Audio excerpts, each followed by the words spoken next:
hace 10 años era que faltaba probablemente gente capacitada en temas de transformación digital o de e-commerce. Había muy pocos recursos, eran muy caros. Y eso, afortunadamente, si tú te paras hoy en 2024, se han formado en los últimos 4 o 5 años una cantidad de talento impresionante. Entonces, en ese momento era, bueno, ok, ¿qué tengo que hacer? Tal vez traer talento de otros lados para apuntalar y acelerar esto. Y hoy en día, sin embargo, no, hoy en día ese talento está local, pero hay otros mercados por ahí en otros países de Centroamérica que me sigo encontrando con esa problemática. Empresas que van a eventos en Estados Unidos, se contratan una solución increíble, la llevan de regreso a su...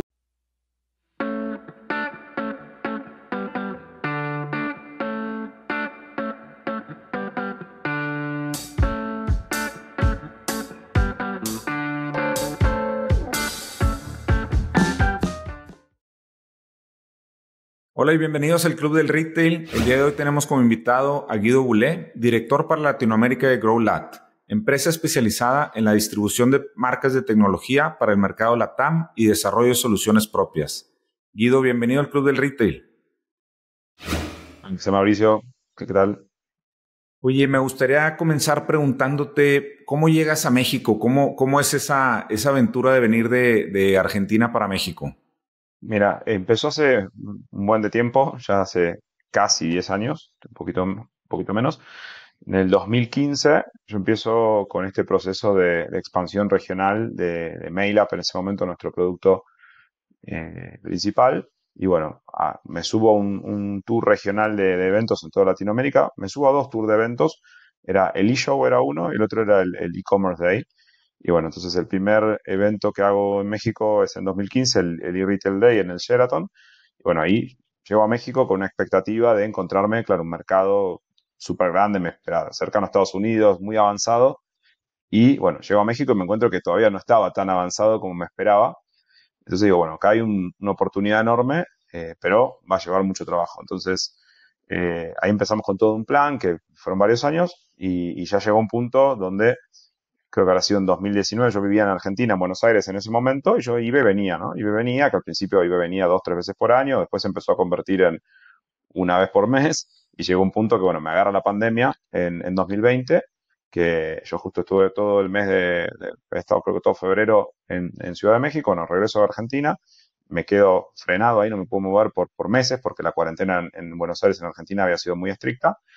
Y bueno, ya cuando se libera un poco el tema, empiezan a restablecerse los vuelos y todo, ahí tomamos con mi esposa la decisión de decir, bueno, nada, en vez de ir y venir, digo, ya es un momento de ir a instalarnos permanentemente. Y bueno, diciembre de 2020 ya finalmente llego y me instalo en Ciudad de México, que ya son 3 años y medio, más o menos, casi 4 años. Oye, ahorita comentabas, en esos inicios 2015, pensabas que en México la situación era diferente. ¿Qué panorama te encontraste en esta industria del e-commerce en México diferente a lo que estaba ocurriendo, por ejemplo, en Argentina? Bien, estamos hablando, repito, hace casi 10 años. Y en Argentina, Chile, Colombia, Brasil, había un panorama similar a nivel adopción de tecnología, temas de startups, emprendedurismo, temas de adopción de transformación digital en lo que era el retail físico. Y cuando llego a México me doy cuenta que aquí estábamos varios años atrás en varios sentidos. Me acuerdo que una de las grandes preocupaciones era temas de fraude, había temas de demanda versus oferta, como que muchas marcas no apostaban al e-commerce y al digital porque sentían que todavía la oferta no estaba lista. Entonces, realmente sí, fue un poco un choque porque yo me esperaba ser un mercado tan grande y tan importante, me esperaba que estuviera más adelantado que por ahí lo que era otros mercados que ya conocía. Y me encontré en una situación por ahí, algunos años atrás, donde estaba este tema, ¿no? Más que nada era una decisión de partir o no en ese rumbo de transformación digital, que un poco haciendo fast forward, eso fue en 2015, en 2016 regreso, estaba un poquito mejor, pero seguía igual. Y ya en 2017, también regreso a la gira de eventos y ahí noto un cambio. Digo, acá algo cambió, ¿qué está pasando? Y había empezado a ver como todo un tema de una revolución a nivel inversión, transformación digital. Y esto es una opinión mía, digo, no sé si ciertamente es así, pero yo creo que hubo un cambio. Por esos años, Amazon empezó a invertir muy fuerte en México, porque yo recuerdo que en ese momento la gente compraba más en Amazon US que en Amazon México. Entonces Amazon empieza a hacer inversiones, pone Amazon Prime, empieza a traer los productos estrella, no sé, el Kindle, ese tipo de productos a mejores precios en México. Entonces creo que ahí Amazon hace una gran inversión. Mercado Libre creo que hace también otra gran inversión. Eh, Empiezan a llegar las super aplicaciones, empieza a llegar Rappi, ese tipo de cosas. Y eso creo que empezó a dinamizar que el retail tradicional empezara a invertir en serio en e-commerce, en transformación digital. Entonces ahí dije, bueno, esto está por explotar, va a crecer y claro, eso era un poco lo que yo me esperaba de México, ¿no? Un mercado tan grande, con tanto poder económico. Digo, esto cuando realmente se decida a partir, va a pasar a todos los demás, ¿no? Y un poco en 2017 fue cuando yo decidí realmente invertir y ahí fue que creamos la empresa aquí en México y bueno, empecé a dejar de venir 2, 3 veces al año y empecé a venir realmente muy seguido. Y hoy, ¿cómo ves esa situación comparando México con el resto de los mercados de Latinoamérica? Tú tienes participación en muchos de estos mercados. ¿Crees que la situación ya se ha emparejado o sigue estando un paso atrás de grandes mercados como puede ser Brasil o Argentina? No, yo creo que hoy está emparejado y ya estamos, creo que en pos incluso de superar otros mercados que antes estaban por delante. En México en los últimos años, y creo que la pandemia ha sido un acelerador, pero no fue el inicio. Yo creo que esto ya venía de antes de la pandemia realmente lo terminó de acelerar. Hoy México está en un estadio a nivel mercado, a nivel transformación digital, a nivel, fíjate, todo lo que son temas de startups aceleradas por Venture Capital, tema de unicornios, donde ya creo que México agarró esa inercia que le faltaba y ya creo que hoy está por delante de muchos mercados que antes estaban por delante. Oye, platicando un poquito de GrowLab, ya tienes casi 10 años desarrollando tu empresa. ¿Cómo nace esta idea de comenzar GrowLab? Bien, bueno, yo trabajaba, antes de empezar con esto, trabajaba en una empresa también de software as a service, también de marketing automation, que era una empresa regional de origen chileno. Yo trabajaba como el country manager para Argentina. Y Argentina es un país que tiene ciclos, ¿no? Tiene años que son muy buenos, años que son muy malos.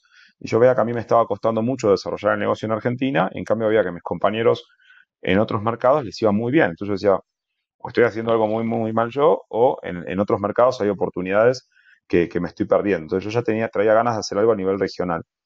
Y bueno, surge la oportunidad de trabajar junto a Mailab. Conozco al CEO de Mailab, Nazareno Gorni, que traía esta idea. Ellos son una empresa nacida en Italia y querían traerla a América Latina. Y bueno, estaban viendo distintos caminos para hacer su desembarco en América Latina, distintas opciones, adquisiciones, partir de cero, etcétera.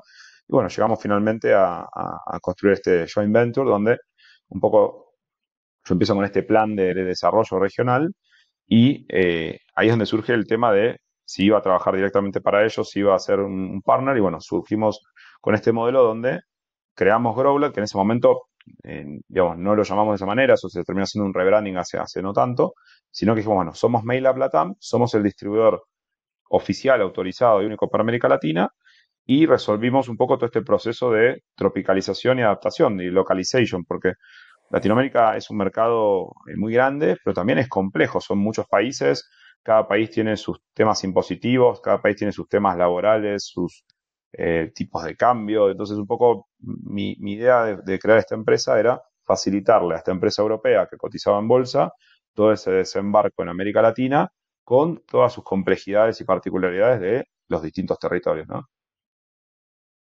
Y específicamente en el tema de MailUp, es una solución de marketing automation, ¿correcto? Correcto. Mailop es una solución de marketing automation que es de origen italiano, es una empresa que tiene 20 años, que inicia con 5 founders que tienen una agencia de marketing digital y bueno, construyen este producto, se dan cuenta que el producto había una oportunidad enorme, terminan pivoteando la empresa completamente hacia eso y bueno, fast forward, años más tarde, en 2013 creo que bueno, salen a bolsa en Italia, levantan capital y empiezan un proceso de internacionalización, expansión, adquiriendo empresas en distintos países. Y bueno, en Latinoamérica un poco fueron por el camino de hacer este joint venture con nosotros. Y en el tema de marketing automation, en esa época, ¿qué oportunidades veías? ¿Cómo era la industria en ese momento para estas estrategias de automatización de marketing? Bien, a nivel industria yo notaba algo interesante que era veníamos de cuando yo empecé en esta industria del email marketing y el automation en 2010, había muy malas prácticas a nivel Latinoamérica, el tema del trabajo de las bases de datos no se le tenía tanta consideración, las marcas y los clientes no tenían tanta idea entre qué era hacer email marketing o qué era hacer automation versus qué era hacer spam. Entonces había mucho trabajo a nivel, digamos, evangelización y a nivel educación del canal. Y un poco lo que yo veo con MailUp es que yo veía que había dos tipos de soluciones en el mercado en Latinoamérica en ese entonces. Las soluciones locales o regionales, que había 5 o 6 empresas que eran latinoamericanas y tenían productos que funcionaban bien para el mercado latinoamericano, y tenías soluciones world class europeas o norteamericanas que tenían unos productos que técnicamente eran realmente muy superiores, pero tenían este tema que no tenían la capa de localization, de soporte en tu país, facturación en tu país. Entonces yo veía en MailUp la oportunidad de traer una tecnología que en ese momento tenía muchas ventajas y certificaciones más que nada internacionales a nivel de entrega de los correos y temas que las compañías locales no tenían en ese momento, y hacer una propuesta de valor intermedia. Ok, te traigo una tecnología con ciertas características que tienen las World Class, pero con la cercanía y el acompañamiento que te podemos dar con una empresa nacida y pensada localmente, ¿no? Porque yo un poco la oportunidad que detectaba y detecto hoy en día que todo lo que son tecnologías relacionadas al marketing en general, primero que todas tienden a converger a nivel funcionalidades donde hoy yo tengo una funcionalidad que el otro no tiene, pero el otro la va a desarrollar entonces en algún punto la tecnología termina comoditizándose y la parte que cobra mayor valor para mí es esa capa de cercanía, de soporte, de entender la necesidad del cliente local y cómo puedo traducir uno esos features o funcionalidades que uno tiene y hacer que funcionen dentro de la estrategia del cliente local.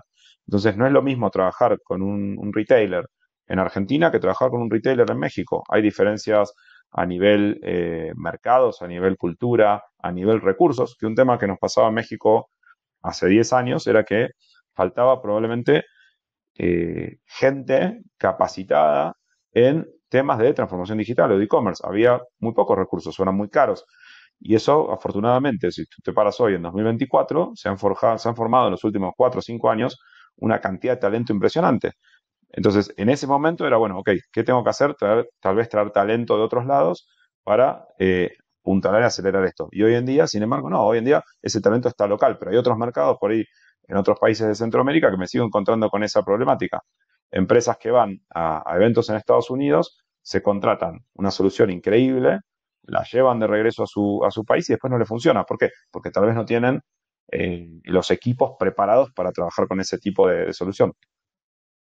Y ahorita comentabas en MailUp la diferencia entre marketing automation, email marketing, marketing tradicional. ¿Nos puedes explicar esa diferencia de lo que es la automatización de marketing contra el email marketing tradicional?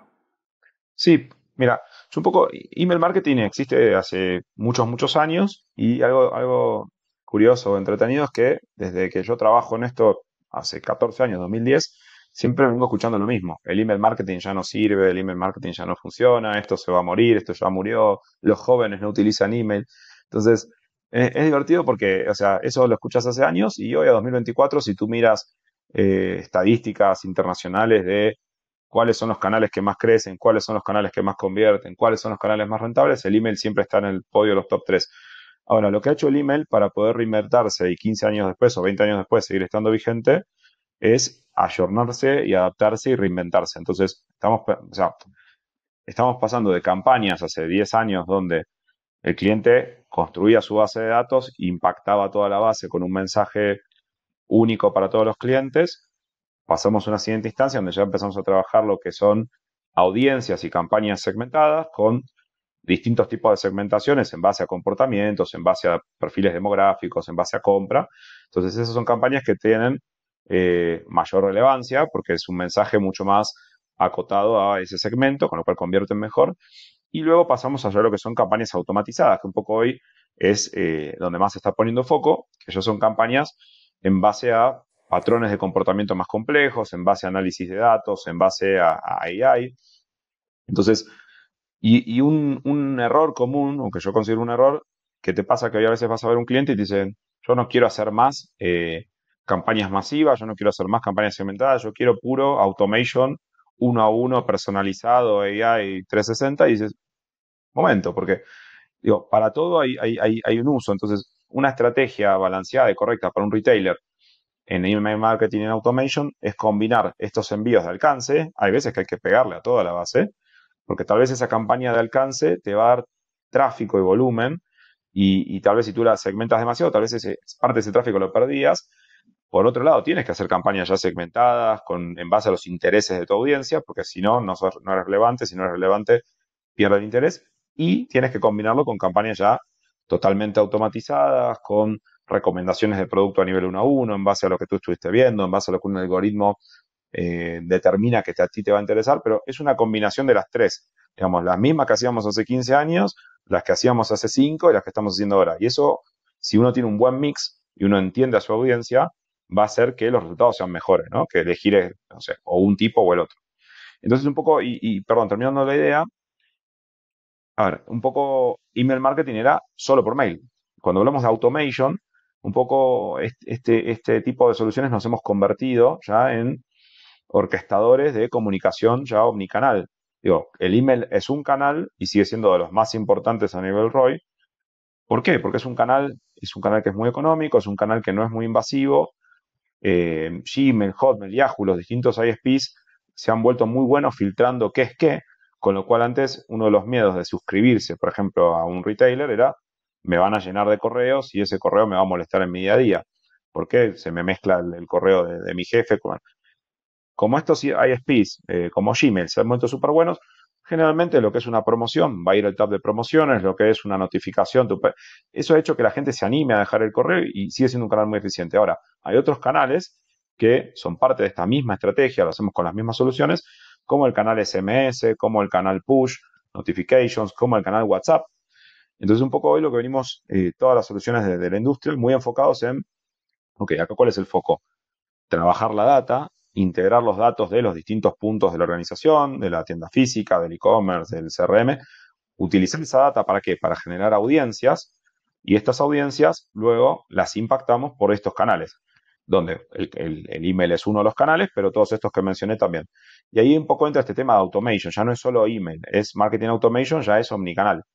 Y habrá gente que por ahí es mucho mejor impactarla por un WhatsApp, y hay gente que es mucho mejor impactarla por un mail. Ahí entra un poco la capa tecnológica que nosotros y otras empresas proveemos, que es, bueno, cómo trabajar esa data en forma automatizada para que esto escale. Porque antes era todo manual, era alguien decidía que este segmento se le mandaba a esta campaña. Bueno, hoy todo eso ya pasa por Machine Learning, pasa por AI, y bueno, ahora con el surgimiento de la AI generativa, esto va a seguir evolucionando cada vez más, porque ya los mails van a ser realmente cada vez más personalizados. Ya no es solamente un hola Guido, aquí está tu oferta.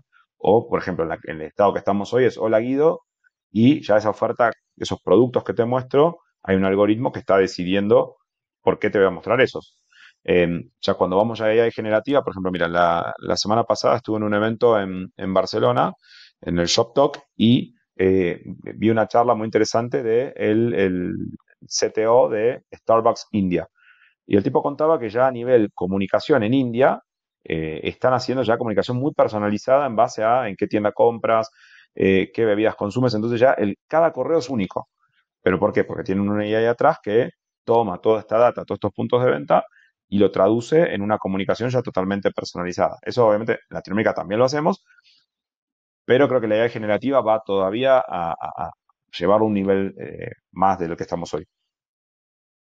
Oye, Guido, y hablando del cliente ideal de MailUp, ¿tienen ustedes identificado cuál es el cliente ideal? Yo quiero suponer que cuando comenzaste con este proyecto ya hace bastantes años, tal vez el enfoque era mucho en e-commerce, en clientes de e-commerce digital. ¿Hoy ha evolucionado a otro tipo de cliente o siguen muy enfocados en el cliente digital? Perfecto.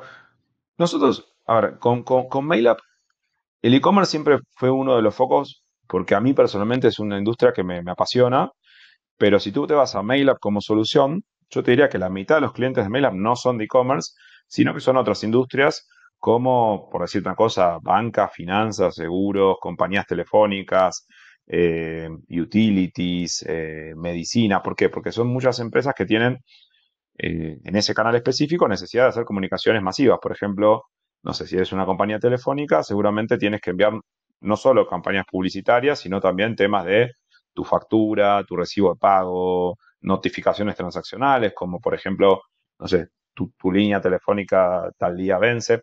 Entonces, en general, si tú miras nuestro mix en lo que es MailUp, yo te diría que el e-commerce es un 50%. Ahora, eh, cuando empezábamos, solo teníamos MailUp. Con el camino fuimos detectando otras necesidades, aprendiendo sobre otras industrias y nosotros hoy en nuestro stack de tecnologías y servicios que brindamos, hay otras que sí están 100% dedicadas por ahí a lo que es el retail commerce. Y un poco algo interesante, digo, también yo me subí mucho a lo que es e-commerce y a la ola del e-commerce porque el e-commerce ha sido también por ahí un hilo conductor transversal. Tú ibas o vas hoy en día a cualquier evento de e-commerce y no tienes solamente retailers. Tienes gente de banca, finanzas, todas las distintas industrias se terminan convergiendo. Yo creo que hoy esos eventos ya no son ni siquiera son de e-commerce, son eventos que terminan tendiendo hacia la transformación digital, donde el e-commerce es una parte de la misma. Pero bueno, como digo, siempre a mí lo que es el retail commerce en particular es algo que a mí me apasiona, entonces yo termino por a veces muy sesgado. eh, Me encuentro trabajando mucho con eso, pero por suerte dentro de mi equipo tengo gente que no, tengo gente que está en el vertical finanzas y se dedica por ahí a ese rubro en particular, que tiene cosas similares a lo que hace un retailer y cosas totalmente distintas. Y algo que por lo menos en estos 10 años nos ha sido muy enriquecedor muchas veces es tomar estrategias o ideas de un rubro y hacer un cruce con otro rubro. Porque tal vez te vas con el del rubro, no sé, por decirte una cosa, de seguros y le dices, sí, oye, ¿por qué no pruebas esto que no sé, un cliente de medicina probó esta estrategia y le funcionó? Entonces también es enriquecedor trabajar con distintos perfiles de clientes porque muchas veces tienen ideas que realmente no se te hubieran ocurrido para un rubro en particular.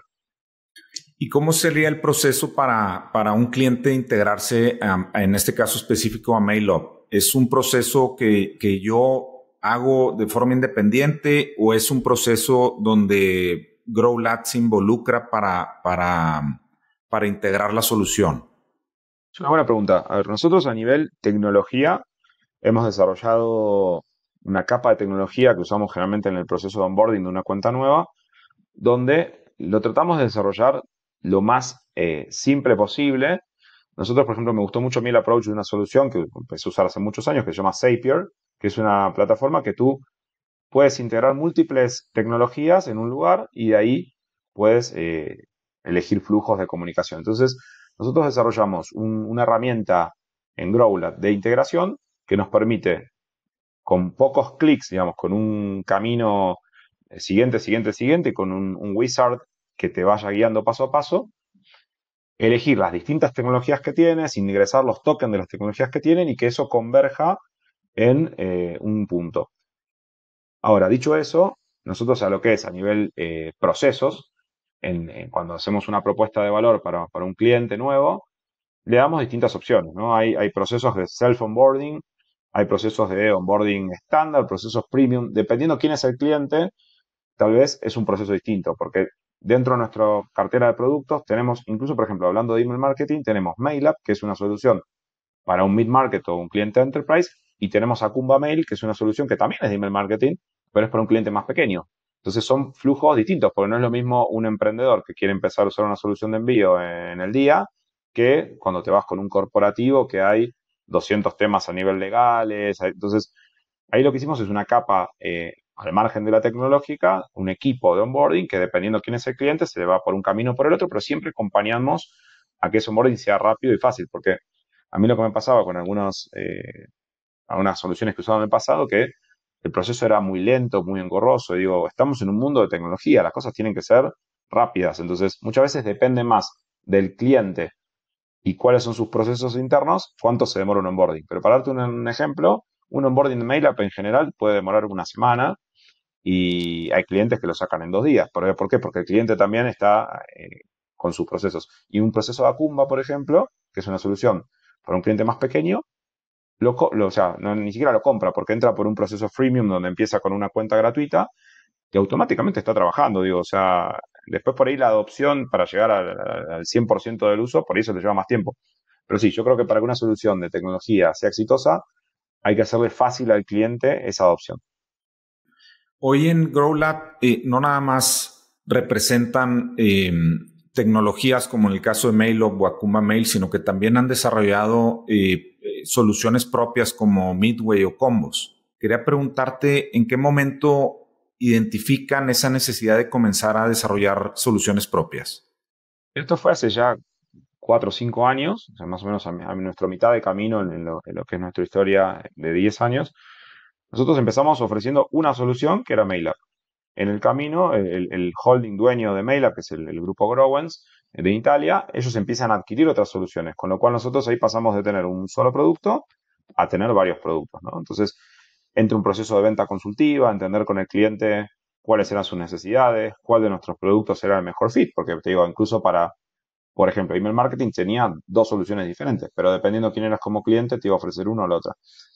Entonces ahí empezamos también un proceso con nuestros equipos de Customer Value, de soporte, de empezar a escuchar al cliente, de entender qué cosas le faltaban a nivel producto, a nivel features, qué puntos de dolor tenían, y detectamos oportunidades de cosas que puntualmente MailUp no tenía y tampoco tenía contemplado tener en el corto plazo. Entonces un poco, obviamente, previo conversarlo internamente con el holding para evitar cualquier tipo de broncas, y decidimos empezar a desarrollarlo nosotros. Todo empezó con un equipo de integraciones. Ese equipo de desarrollo que creamos en Latinoamérica empezó con clientes que me decían, yo necesito integrarme contra tal solución, yo necesito integrarme contra tal ERP. Y en vez de la respuesta es ponerle la API y decir, aquí lo tienes, dijimos, démosle la opción de hacerlo nosotros. Entonces empezamos con integraciones, en particular creo que la primera integración importante que desarrollamos fue la integración con Vitex justamente, que en ese momento Vitex solo estaba en América Latina, no existía en ese momento en Europa ni en Estados Unidos, con lo cual a MailUp en ese punto no le interesaba hacer una integración con Vitex. Bueno, desarrollen ustedes localmente y bueno, así lo hicimos. Y como MailUp tiene un API muy flexible, muy potente, pudimos empezar a construir ciertas soluciones como add-ons adicionales al producto principal. Con el tiempo esas soluciones fueron escalando, fueron mirando y cobraron vida propia y se convirtieron en los productos que tenemos hoy. Entonces, Combo surge de un cliente que quería hacer envíos de WhatsApp hace 7 años y en ese punto WhatsApp no era una plataforma muy abierta, por ejemplo. Tú dependías de que Meta te invitara a participar. Bueno, entonces un cliente tenía esa invitación y dijimos, bueno, aprovechemos y resolvamos la necesidad del cliente y así empezamos a trabajar con esa tecnología. Después, obviamente años después, cuando Meta finalmente abrió la posibilidad de a todo el mundo trabajar con WhatsApp como canal, bueno, desarrollamos ahí sí con otras tecnologías y digo, ya pensado como un software as a service, desarrollamos combos. Y en el caso de Midway también surgió como un tema de eh, un cliente que quería integrarse con el punto de venta físico y quería hacer todo un almacenamiento muy complejo de data y hacer, digamos, queries, o sea, audiencias muy complejas. Y eso fue un poco la primera iteración de lo que hoy tenemos como Midway. Pero bueno, todo es un camino, ¿no? Desarrollar producto es un camino que nunca termina y creo que la clave de eso es siempre estar muy cercano al cliente y terminar de entender cuáles son sus puntos de dolor. Y eso abre oportunidades que se convierten en productos. ¿Y cómo decides cuáles de esas oportunidades en realidad puedes perseguir? Es decir, ¿cómo decides en dónde apostarle para, por ejemplo, haber desarrollado Combos o haber desarrollado Midway? Porque estoy seguro que hubo otras oportunidades que decidieron que no valía la pena invertir. Hay varios componentes. Yo creo que la primera pregunta cuando aparece una oportunidad, una necesidad, es el buy versus build. ¿En qué casos me hace sentido desarrollar algo a mí de cero? ¿Y en qué sentidos me hace más sentido ir y buscar una solución existente en los Estados Unidos o en Europa y traerla y hacerle un landing en América Latina, ¿no? Y depende mucho de varias cosas, pero en general de la complejidad del producto, porque como te digo, hay productos que son muy complejos y uno los trae y no funcionan, entonces es mejor por ahí pensar una solución ya de cero eh, adaptada a la necesidad del mercado. Y hay casos donde realmente por ahí desarrollar ese producto es muy costoso, lleva muchos años, entonces, bueno, prefiero por ahí partir con una solución que ya tenga una trayectoria de 7 años no sé, en Alemania, traerlo y adaptarlo. Entonces, primera decisión, buy versus build. Segunda es entender si esa necesidad es una necesidad recurrente de muchos clientes o es de uno solo. Porque, digo, a ver, tenemos hoy 600 clientes en América Latina, imagínate con todos los que trabajamos en 10 años, cada cliente te pide cosas que a veces son descabelladas del momento cero, o a veces tienen sentido, pero cuando lo empiezas a analizar, es el único cliente que te lo pide. Entonces tenemos un proceso por el cual todas estas pedidos de soluciones o puntos de dolor que vamos detectando, los vamos registrando en nuestros sistemas de gestión de trabajo, y cuando vemos que alguno realmente, hay muchos clientes que quieren lo mismo, decimos, bueno, acá hay una oportunidad, y empezamos a ver este trabajo de si es un feature nuevo que desarrollamos, si es una solución nueva que desarrollamos, o si es una solución que vamos a buscar y traemos. Para Growlat, ¿qué sigue en los próximos años? ¿Están ustedes más enfocados en continuar el desarrollo de las soluciones actuales, en integrar o nuevas soluciones que tal vez estén desarrollando en otros países, o el enfoque de seguir desarrollando soluciones propias? Y te lo abro en dos. Por un lado, a nivel de desafíos para los próximos años, estamos empezando a avanzar sobre mercados que todavía no habíamos avanzado. Principalmente estoy muy interesado en lo que es Centroamérica y Brasil. Centroamérica es un mercado que, de vuelta, hoy está varios años detrás de lo que puede ser México, pero empezó a crecer, empezó a desarrollarse. También veo mercados como Paraguay y Bolivia, que también creo que hay muchas oportunidades, con lo cual, por un lado, es empezar a poner foco en países que hasta ahora no veníamos poniéndole mucho foco. Brasil es el caso más interesante, porque Brasil es un mercado también increíble. Pero ¿qué pasa? A mí el día cero que hacemos este joint venture con Mailab, me dicen, queremos que hagas Latinoamérica y Brasil. Y yo le digo, esperen, le digo, para mí Latinoamérica y Brasil son prácticamente continentes separados. Si bien hay cosas similares, Brasil es un mercado muy complejo, muy local. Digo, abrir Brasil es un desafío súper importante, y claramente el mercado es muy interesante, pero lleva tiempo, ¿no? Entonces, por ejemplo, Brasil para nosotros es un desafío a mediano plazo. O sea, no es una, de vuelta, no es una maratón. Hay que ir paso a paso, hay que ir despacio, y hay que hacer las cosas bien, porque en cuanto las haces mal, por ahí mataste tu oportunidad. Y con respecto a lo que es tecnologías, seguimos desarrollando las tecnologías que tenemos, y estamos un poco también explorando el tema que, de vuelta, esto a mí también me divierte y me interesa mucho. Yo creo que hay una necesidad muy interesante en la integración entre el off y el on, llevarla a niveles todavía más de los que está. Por ejemplo, hablé con muchos CTOs, con muchos CEOs de empresas, y te decían, yo recién puedo empezar a traquear a mi cliente en tienda cuando compra. ¿Por qué? Porque tengo un programa de fidelización, entonces ahí le tomo el QR, pero me está costando mucho terminar de entender esos patrones de comportamiento del cliente que entra a la web y viene a la tienda y no compra. Entonces estamos explorando tecnologías también muy ligadas a lo que es el in-store en la tienda, que creo que ahí hay todavía muchísimo por hacer. Y también creo que el mercado se está alineando para ese lado, porque antes, si tú veías, si generalmente tenías el e-commerce por un lado y la tienda física por el otro, y cada vez son más retailers que empiezan a fusionar esas áreas. Mira, un caso creo que es muy interesante es ver lo que está pasando con Walmart, donde vamos, Ignacio Caride pasa a ser el director general de Walmart para México, un tipo que venía de e-commerce, con lo cual hay una pauta de que vamos para ese lado. Y también, obviamente, como todos, digo, el hype está puesto en AI, entonces un poco también venimos muy interesados en encontrar las aplicaciones prácticas del AI para la industria, porque el AI está buenísimo, hay miles de opciones, pero ¿cuál es el desafío? Encontrar aplicaciones prácticas donde el valor generado al cliente sea más alto que los costos del AI, porque hoy el AI sigue siendo todavía costoso. Incluso hay muchísimas aplicaciones, que diría la mayoría, que te dicen que tienen AI o tienen Machine Learning, y cuando abres a ver qué hay, en realidad hay mucho if-then, o sea, muchos temas de árboles de decisión. Digo, tal vez tiene un componente de AI, pero todavía estamos en una etapa muy incipiente de lo que es adopción. Entonces creo que ahí hay muchas oportunidades. La parte de Machine Vision me parece que está muy interesante justamente para entender lo que está pasando dentro de una tienda física, esos traqueos de comportamiento dentro de la tienda. Hay muchos temas también de privacidad ligados con el Machine Vision, donde por ahí, por más que la tecnología esté, hay que terminar de entender qué consecuencias o qué tener en cuenta a nivel privacidad, porque digo también, no sé si yo quiero que me traqueen cada cosa que hago dentro de la tienda. Bueno, estamos trabajando con todo eso, así que creo que vamos para ahí. Y a nivel industria, Guido, también tienes mucha experiencia, mucho conocimiento de la industria retail en general, muy tal vez más cargado a la parte de e-commerce. Quería preguntarte a nivel LATAM, ¿consideras que todavía hay oportunidades de desarrollo en la parte de e-commerce o estamos llegando ya a una meseta? A ver, en cierto punto hubo picos de crecimiento muy grandes en pandemia y pospandemia. Yo creo que lo que hubo ahora en lo que es 2023 y todavía tal vez 2024 es un ajuste, o sea, hubo un amesetamiento en lo que son porcentajes de crecimiento de físico versus e-commerce. Mucha gente que compró en e-commerce vuelve a comprar en sus comportamientos en tienda física, con lo cual eso también influye en que haya también baje un poco la inversión, porque hubo, por ejemplo, muchos presupuestos 2023 de los retailers pensando que el crecimiento iba a ser X y fue menos que eso, con lo cual hay un proceso que tal vez nos va a llevar 2 o 3 años de ajuste a nivel de inversión.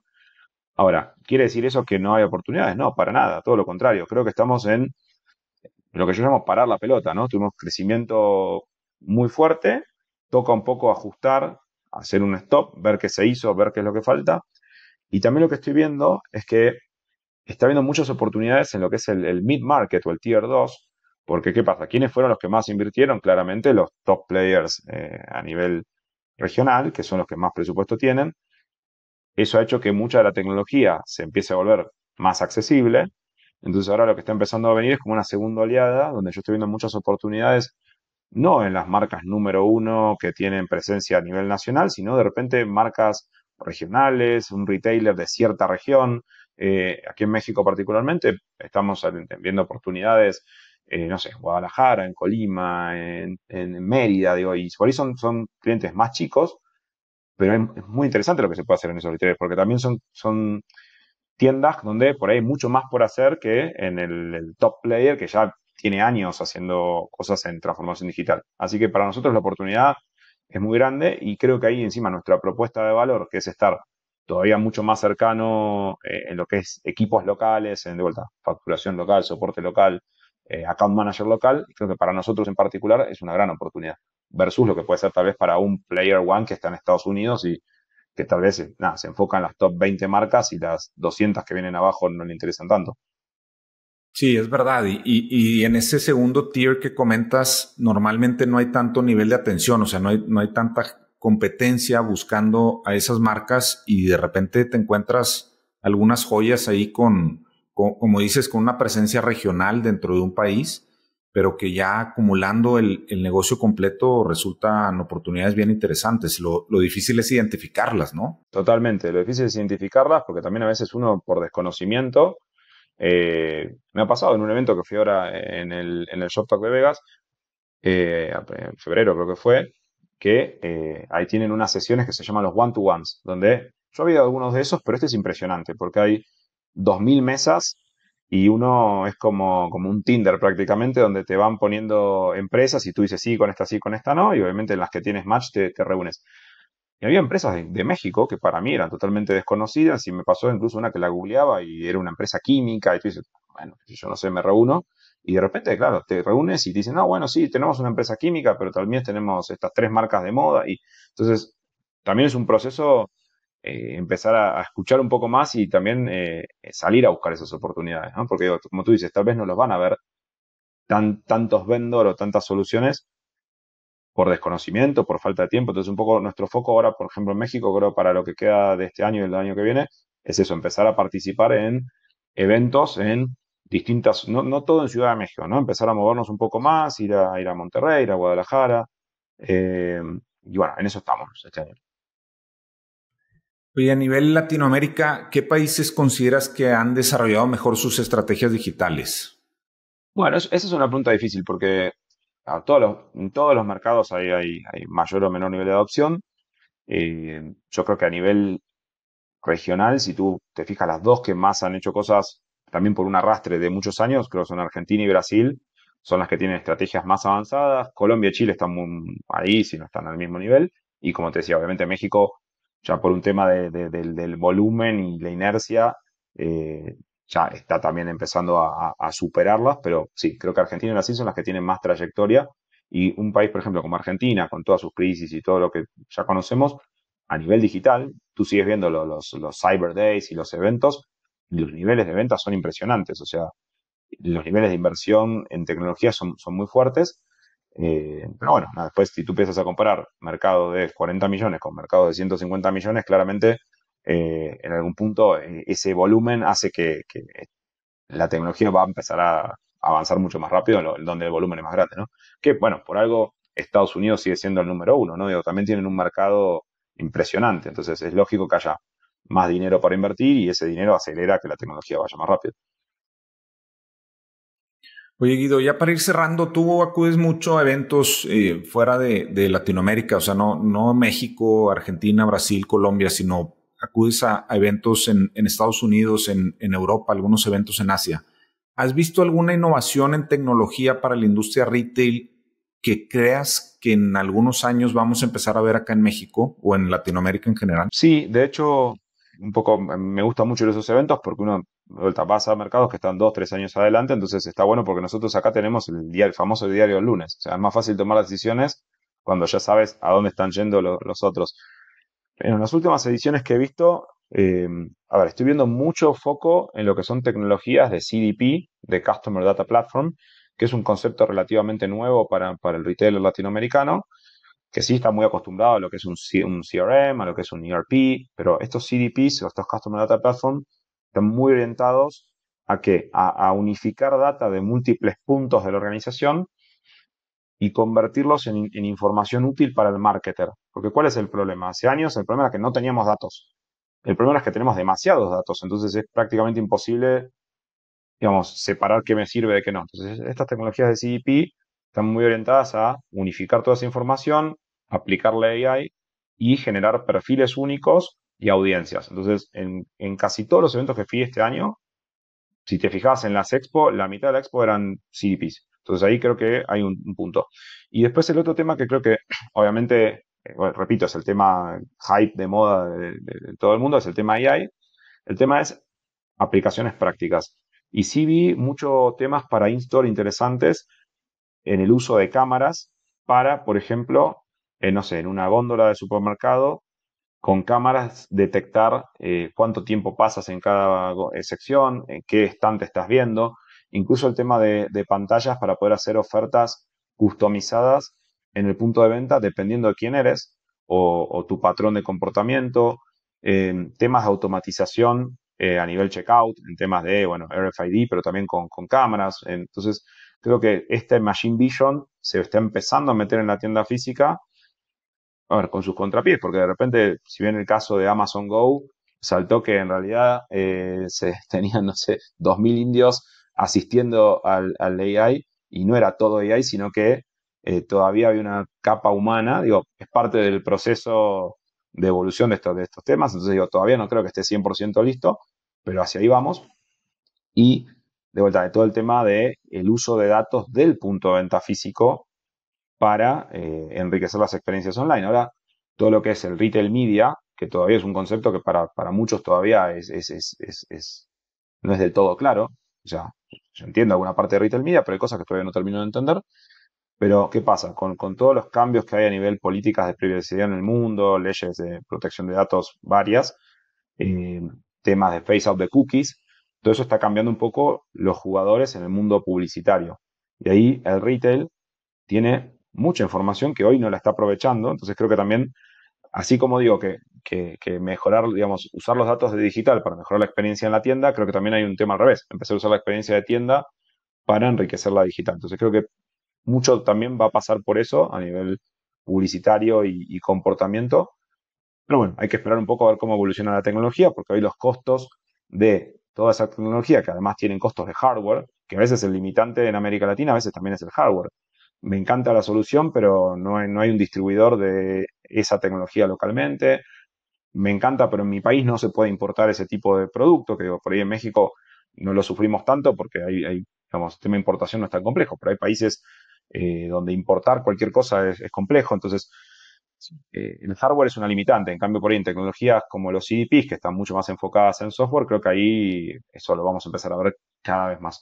Así que este año yo vi, bueno, probablemente haya otras cosas, ¿no? Yo me enfoqué en eso, que es lo que a mí me interesaba, pero tecnología in-store y CDPs. Creo que eso es lo que el año que viene vamos a empezar a escuchar más.